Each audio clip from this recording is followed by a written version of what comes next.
সংস্কারের বিষয়টা খুবই সিম্পল।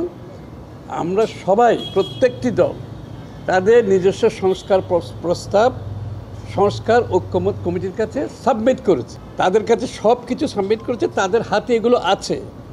তাদের দায়িত্ব যেই সমস্ত বিষয়ে ঐক্যমত হয়েছে সেটা জাতিকে জানানো। তারা সেটা জানাচ্ছে না কেন, এটা আমাদের প্রশ্ন। এটা দীর্ঘ কোনো কাজ না তো, তাদের হাতে সবগুলো আছে।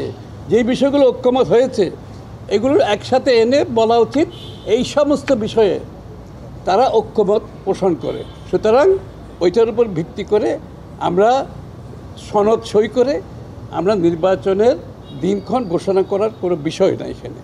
সুতরাং তারা কেন সেই ঘোষণাটা করছে না, অথচ কিছু কিছু মহল ঘুরে বলে বেড়াচ্ছে, একটা প্রপাগান্ডা শুরু করেছে, ওনারা সংস্কার চায় না, ইনারা সংস্কার চায় না। এটা তো জল ঘোলা করা ছাড়া আর কোনো উপায় আর কোনো উদ্দেশ্য আছে বলে আমি মনে করি। পিওরলি জল ঘোলা করছে এখানে। জল ঘোলা করার কোনো সুযোগ নাই, সবাই প্রস্তাব দিয়ে ফেলেছে।